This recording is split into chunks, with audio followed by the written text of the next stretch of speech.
hip hop is like an expression, man. We can, express our feelings to the world and stuff like that. So I'm just happy that this art form is here because it's here for everybody.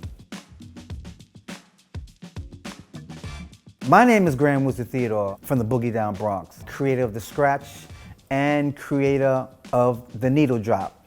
And I want to give a big shout out to Sweetwater. And I'm just so happy to be here today to speak about Sweetwater and to speak about life, period. I'm just so happy to be here. Living in the Bronx, where hip hop, first began. First, let me say that I was born into this culture. I was born into this art form that we call hip hop, because hip hop was here before I was here. It's just that when I was born, I got not adopted, but I got born into it. I mean, hip hop was always around me. When I go to the train station, I see the graffiti on the trains. I see graffiti in my schools. I see graffiti on the streets. I see graffitis on the buildings. I see graffiti everywhere. And then when I go to the store for my mom's, I see people on the corner doo-wopping, freestyling and stuff like that. And then I see people in the park, b-boying, up-rocking, dancing and stuff like that. Dancing in school, dancing in the schoolyards, just dancing everywhere, just freestyling, just getting they dancing. We watch Soul Train, we watch American Bandstand, we watch Don Kirshner's rock concert and stuff like that. So I was able to listen to music that was a soundtrack to our lives living in the Bronx. And I'm just so, happy to be a part of something that's bigger than I am. When I go to school, I had different friends. I might have an Asian friend in my class. I might have a friend from Russia in my class. I might have a Jewish friend, And the more time that we spent together, the more time we got to learn from each other. And that's why we listen to rock music, we listen to the reggae music, we listen to salsa, we listen to merengue and all that different kind of music. And that music helped us when we was DJing and help us to the reinvention of hip hop.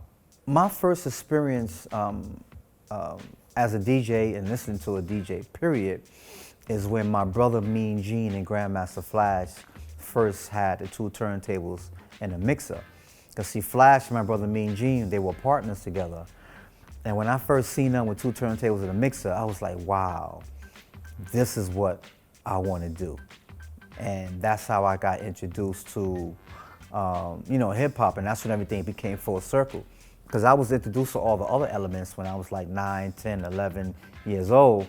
And once I seen the two turntables and a mixer, that's when everything came full circle, and I was like, that's what I want to do. I want to be a DJ. My mom's had a record player that looks like a big coffin. And when you open it up, you got the 8-track inside, you got the record player inside, you got the AM, FM stereo inside. So I used to play my mother's 45s. I used to take the 45s, play the 45s, and when it got to the break part of the record, I used to skip the needle back to the break part, skipping my mom's records back. That's when I started to develop the style called a needle drop. And I didn't know what I was doing. I was just enjoying the music so much and not knowing that each time I pulled the needle back on the record, I got better and better at just needle dropping the record instead of just listening to a 45 and listening to it all the way to the end. When it got to the break part, I lift the needle up, and then as time went by, the record actually sounded like it was looping. And I was onto something, but I just didn't know what it was. The breaks were very important. They were very important because that was basically the best part of the record. You go to a party and you see the b-boys in the b-boy stance against the wall. They're waiting for the break part of the record. And then when the break part of the record comes, they get on the floor, they do their break. And when the break part goes, they go back to the wall and they stand in the wall in their b-boy stance. So basically, like what Herc started doing, Herc started playing breaks, just playing breaks of all the records that he played. And then Grandmaster Flash decided, okay, let me extend the break. And that's when Grandmaster Flash started extending the breaks, which made it possible for an MC to get on the mic and start saying rhymes and start, just saying things continuously because he's saying it to a break now, And that's one of the important things about breaks, man. It's like the best part of the record. There was a lot of DJs basically doing the same things that I was doing. And I said to myself, if I want to be different, if I want to be known, I have to have my own style. I have to, think outside the box and stuff like that. Practice, practice, practice. Keep practicing, keep watching DJs. Make sure I don't make the same mistakes that they make, and make sure that I have my own identity. I was still in school at the time when I created the scratch. And my principal played music and played music in the lunchroom. So you could be sitting in the lunchroom eating lunch, and through the loudspeakers, the principal's actually playing music from his office. It's really weird. So people got tired of listening to my principal play music through the loudspeakers. So a friend of mine convinced my principal to let me make a cassette tape. Principal said, okay, make a cassette tape. If the music is not too raunchy or too disrespectful, then, maybe I'll play it. So I went home, took my big boombox, put it in front of the speaker, pressed record, and I started making my mixtape. And during the course of me making my mixtape, the music was so loud in the house to the point where my mom's came and it felt like she kicked the door, but she probably just, came in and said, look, either cut the music down or cut the music off. Those couple of minutes with C-Mac and Eternity, I pulled the music down, I did a baby scratch. Mom's left the room, I finished my cassette tape, and when I finished my cassette tape, I started listening to it. And when the part came, when she came in the room, I could hear myself actually baby scratching. And I was like, wow, I can incorporate that into all the other things that I'm doing as a DJ. So I was only 12 years old in 1975 when I did that. Which makes me 21. It was just so incredible the first day that I actually did the scratch in the park. The B-boys, the B-girls, the other DJs, the MCs was like, oh wow, this is like something new. So I just kept going with it, man, never looked back. Yeah, and without, Grandmaster Flash creating the not the merry-go-round, but the backspin and stuff like that, creating the extending of the breaks and stuff like that, which made it possible for the MCs to say a rhyme without having to stop and catch up with the record. So Grandmaster Flash, salute. DJs like DJ Clark Kent, which is Cool Herc's DJ.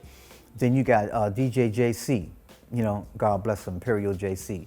Then you had Breakout and Baron. Then you had Cool DJ AJ. You had Love Bug Starsky, Jazzy J, Red Alert, Africa Bambaataa was DJing too, and all of these DJs played a major part in DJing, period. And then you have female DJ like DJ Baby D that was down with the Mercedes ladies and stuff like that. You had my brother Mean Gene and Cordio. You had DJ Disco B that became Grandmaster Flash's went on a roll with Grandmaster Flash. So it was a lot of DJs. Everybody basically had their own style of DJing. Then you had Master Don from Manhattan. Then you had DJ WizKid from the North Bronx. It was so many DJs, man, that was taking this art form to another level and kept everything going, man. And like I said earlier, like I was just so happy to be a part of something that's bigger than I am, Like hip hop was our life. We didn't wake up one day and say, you know what, I want to do hip hop. We could do hip hop from 8 o'clock in the morning until 6 o'clock at night, and then we done. Everything that we did was hip hop. We eat, sleep, everything hip hop, all day, every day. And when we did the record, Rapping Fresh Out the Pack, Fantastic Five and myself, we just basically wanted people that never heard us before, because records travel faster and farther than how we would travel. I mean, we can only travel as far as the venues that we play. A cassette tape or a record would travel farther and faster than we would. So we wanted to make sure that we made a record because all our other friends were making records. All our friends from Queens were making records, Brooklyn, Manhattan, And we figure we need to make a record and stuff like that. And we sat down and we did it, you know, hoping that it would turn into something, you know, more bigger than that, you know. But we wasn't really into hip hop for money. It was our life, you know. Hip hop is not our occupation.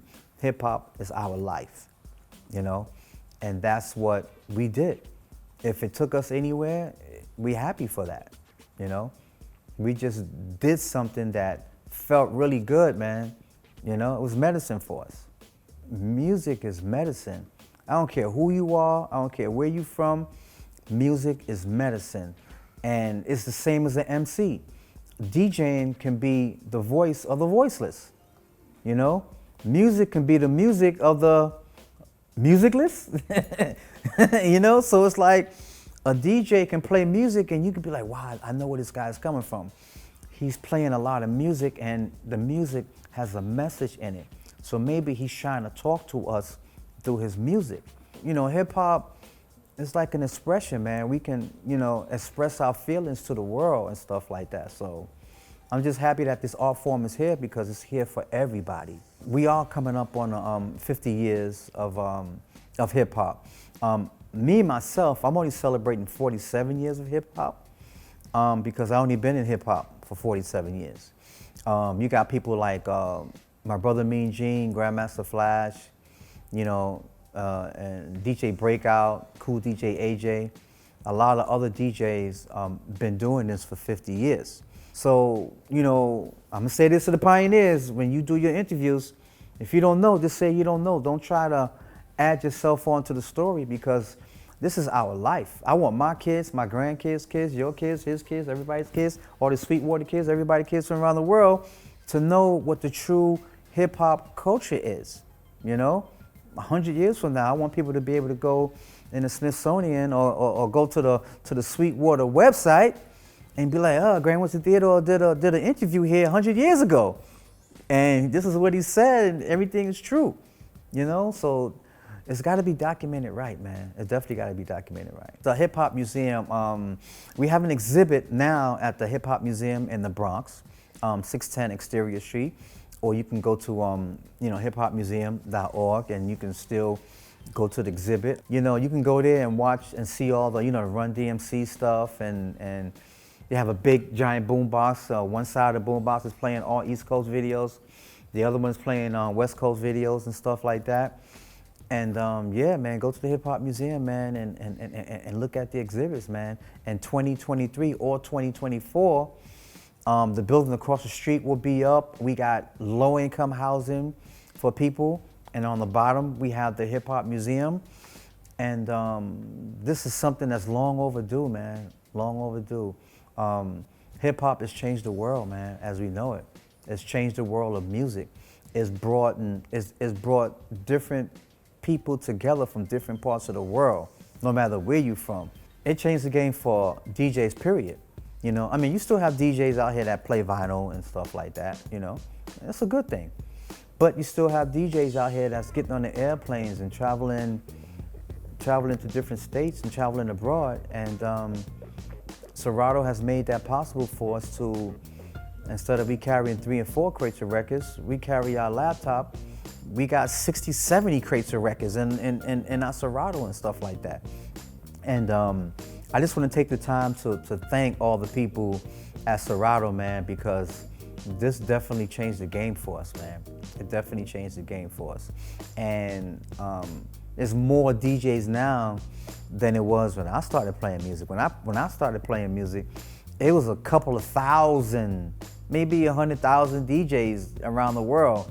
Now it's like 100 million DJs around the world because of Serato. And it's a good thing, man, that everybody can enjoy music, man, and you can take your laptop to different states and different cities and let everybody else enjoy what's in your laptop. So, you know, I salute, you know, Serato. Thank you, thank you, thank you.